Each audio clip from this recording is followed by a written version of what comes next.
mambo ya kuzungumza kabla ya kuoana, yani kwenye uchumba. Mambo ya kuzungumza haya ni muhimu. Sio binti leo umechumbiwa afu sasa unaanza kukorogewa korogo. Amenipigia mai wangu wa baadaye. Wewe kajichanganya. Mambo ya kuzungumza.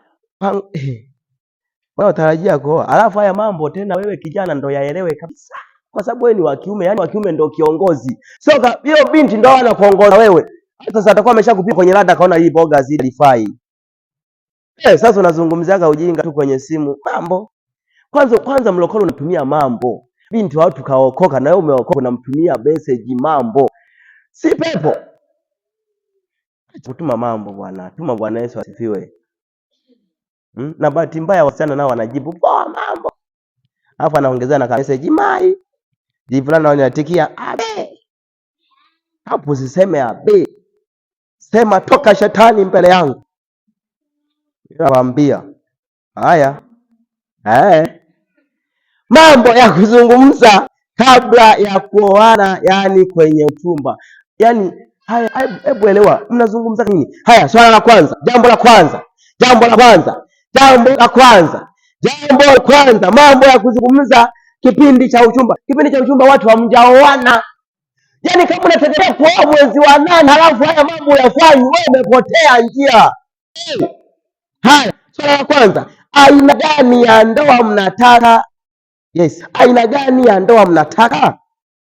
Lazima hili lijulikane mapema. Sio kila mtu aliyeokoka anatamani ndoa ya kanisani.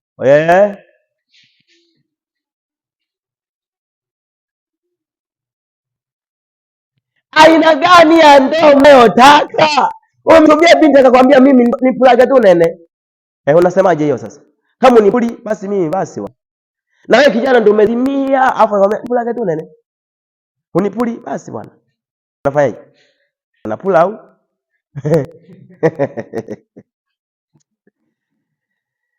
Anaweza kukwambia ni bora yani akakwambia yani, alafu kijana watu wanasema bora nikakalie benchi ya nyuma kuliko kukuacha wewe. Yani kijana anakwambia bora nikakalie benchi la nyuma kuliko nikuache wewe. Na wewe binti ndio unasema umependwa. Hapo hujapendwa wewe. Kijana ambaye yuko tayari kutenda dhambi kisa akakalia benchi la nyuma atengwe kwa sababu yako wewe. Ukifa sana mwacha Yesu huyo. Amen. Kwa hiyo swala lazima mlizungumze kiwa kwenye namna hiyo, kwa sababu uchumba unajulikana kwa mchungaji, lakini sio uchumba ambao mnaujua ninyi wenyewe. Mmekutana kwenye kona kwenye giza mkawaamba mambo ya ajabu. Hiyo hairuhusiwi. Uchumba ambao tayari umeshajulikana, kuna pete ya uchumba kuna pete ya ni raha. Bali pete ya uchumba. Angalia, omba sana Mungu. Unaweza ukakata moto uje kuvalishwa. Kama hujakata moto, buti. Muone Mungu. Amen. Jambo la pili la kuzungumza mambo ya uchumi. Lazima mzungumze mambo ya uchumi. Usikae na mtu kwenye uchumba afu amzungumzi chochote. Itakuwa ni hasara. Daudi. Hivi tupo sawa? Upo mbali? Upo hapa? Okay. Mambo ya uchumi kwamba je, mtakapooana mtaenda kulima shamba, mtafanya biashara, mtakaa wapi, mtaenda Dar, mtaenda Dubai, mtaenda wapi? Usije ukamwoa binti amjai kuzungumza ukampeka shamba, wewe umepotea maboya. Wewe mimi nilikwambia mimi najaga. Haya. Yaani ndio umejipata kijana watu kumwoa binti wa watu, halafu unampeleka shamba akakwambia wewe, nilikwambia wewe tunalima. Utamjibuje? Nilikwambia mimi na kipaji cha kulima. Utajibuje? Na ndio imefunga jana. Hapo nyinyi acheni masiala bwana. Utaanza kumpiga mchungaji na nimepotea. Wewe hapo tayari hakuna cha kwamba nimepotea. Mimi sijawahi kushika jembe toka nizaliwe. Hivi unaponiona mimi ni wakuka shamba kweli? Wewe kaka wewe. Utasemaje? Hakikisha mambo myaweke sawa mapema, mshirikishane mapema. Nilisema kama kuna mtoto wa chini ya miaka hapo, mtoto akalale, wote mkabaki. Kwa mambo ya uchumi lazima mzungumze. Nani atakuwa anafanya kazi au wote?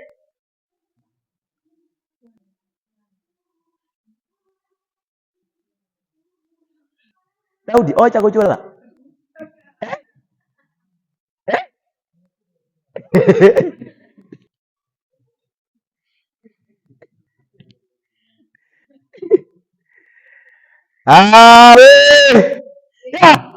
kwa mambo lazima mzungumze, sawa? Kama kuna ya uchovu kemea kwa jina la Yesu. Utaki mimi niende, unavunja sabatisha. Kwa sababu hivi unajisikiaje unabeba dungembe? Unasemaje sasa? Utamkuzaje Mungu? Kwa hapo lazima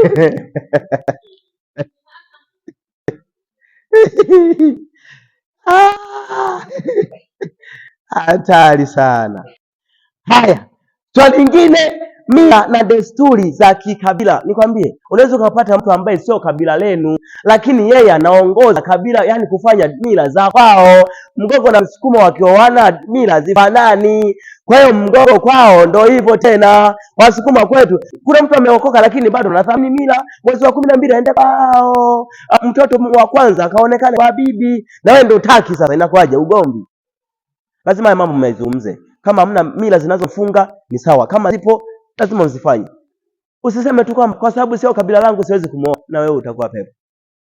Hamna ubaguzi wa hivyo. Mke sio Msukuma tu, naweza akawa Mgogo na akawa mke mzuri. Amen. Sasa mbona useme mimi na wewe? Ndio. Anaweza akawa watu wa Kigoma wale wakina nani? Namna hiyo. Na bado kawa mke mzuri kabisa, vizuri mno. Kwa sasa unakuta bwana, mimi mwanzo kabla ya kuokoka nilikuwa naambiwa mwisho wa leli kuna uchawi balaa.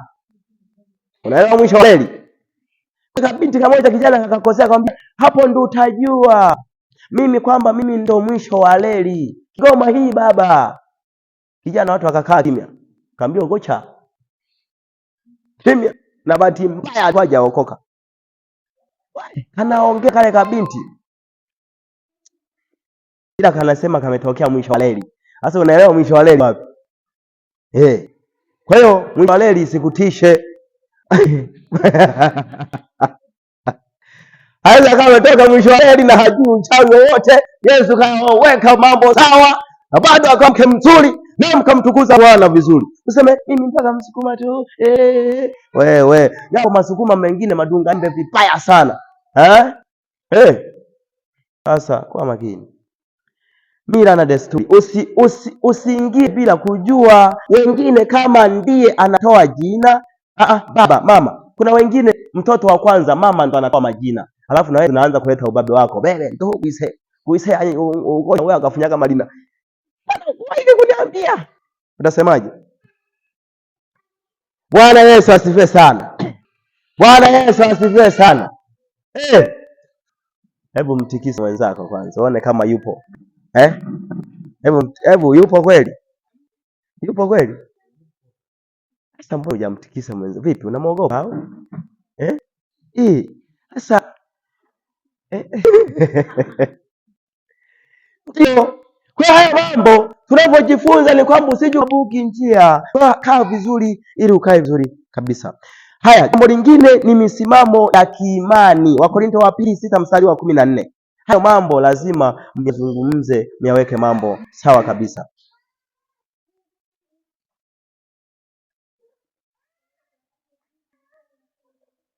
Wakorintho wa pili 6 mstari wa 14. Hiyo nalo iandike hapo.